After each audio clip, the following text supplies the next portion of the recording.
सर्वांना नमस्कार. गणेश उत्सवाच्या या पर्वात मुद्गल पुराणाअंतर्गत श्री गणेशाचा दुसरा अवतार एकदंत याची कथा आणि तात्विक अर्थ आज आपण समजून घेऊ.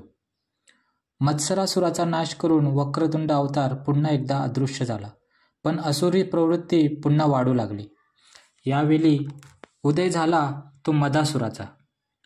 च्यवन ऋषींनी एकदा मोठा यज्ञ केला होता. देवांचे वैद्य अश्विनी कुमार यांनी च्यवन ऋषींना दृष्टी दिलेली होती. यामुळे या यज्ञात च्यवन ऋषींनी अश्विनी कुमारांना मोठा मान दिला, हविर्भाग दिला. हे साहजिकच होते, पण देवांचा राजा जो इंद्र त्याला हे फारसे पसंत पडले नाही. त्यामुळे तो यज्ञात आडकाठी करू लागला. तेव्हा या संघर्षातून च्यवन ऋषींनी मद नावाचा असुर निर्माण केला. मदाला विलासी, लोलुप व धनप्रिय अशी 3 मुले झाली. हळूहळू मदासूर इतका प्रबल झाला की त्याने ब्रह्मांड व्यापले. मदासुराने शक्तीची आराधना करून मोठे सामर्थ्य मिळवले. त्या वरदानामुळे तो अजिंक्य झाला. मदासुराने गर्वाने डोके वर काढले. त्याने देवांवर आक्रमण केले. इंद्रासह सर्व देव पराभूत होऊन पळून गेले. सगळीकडे मदमस्तपणा आणि गर्वाचा अंधार दाटून आला. देव सगळे ब्रह्मदेव, विष्णू, महेश यांना शरण गेले. ते म्हणाले, हा मदासूर गर्विष्ठ झाला आहे, त्याचा नाश फक्त परमेश्वरच करू शकतो. तेव्हा मदासुराला काबूत आणण्यासाठी सर्व सृष्टीत सत्तारूपाने राहणाऱ्या एकदंत अवतारात विघ्नेश्वर प्रकट झाले. परब्रह्माने घेतलेला हा अवतार होता एकदंत गणपती. मदासुराने हसून एकदंतास युद्धास बोलावले. युद्ध सुरू झाले.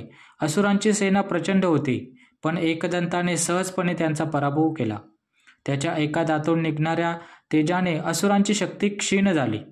शेवटी एकदंताने मदासुराला पकडले, त्याला जमिनीवर फेकले.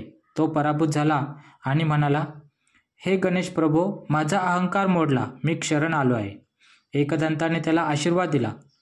गर्व आणि मद यामुळे तू अधर्माकडे वळलास. ज्या ठिकाणी माझी सात्विक पद्धतीने पूजा केली जाते तिथे तू राहू नकोस. आता भक्तिभावाने जग.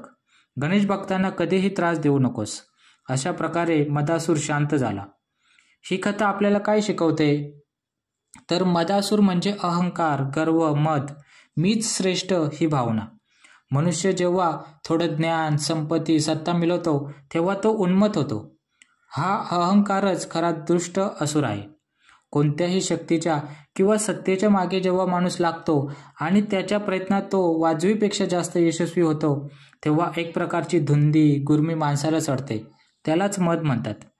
ही गुर्मी एकदा चढली की माणूस पार अंध होऊन जातो. दुसरे सगळे त्याला तुच्छ वाटतात. मदाला विलासी, लोलुप व धनप्रिय अशी 3 मुले झाली. म्हणजेच मद या दुर्गुणातून फोपावतो. धनाचा लोभ, विलासाची आसक्ती आणि लोलुपता यातून मद फोपावतो. माणसाला अस्मिता हवी. अस्मिता आयुष्याला अर्थ आणते, पण गर्व नको. परमेश्वराच्या महानतेच्या ध्यानात हे साधते. हेच ही कथा सांगते. एकदंत म्हणजे एक ध्येय, एक सत्य. मदासुराचा पराभव म्हणजे अहंकाराचा नाश. जोवर अहंकार आहे तोवर माणूस ईश्वराला शरण जात नाही. एकदंत अवतार शिकवतो की भक्तीमुळे अहंकार वितळतो. ही कथा शिकवते की यश, संपत्ती, पदवी मिळाली तरी विनम्र राहा. गर्वात राहिलात तर तुमच्यातील मदासूर उन्मत्त होईल. पण गणेश भक्तीने, नम्रतेने तो अहंकार क्षमतो.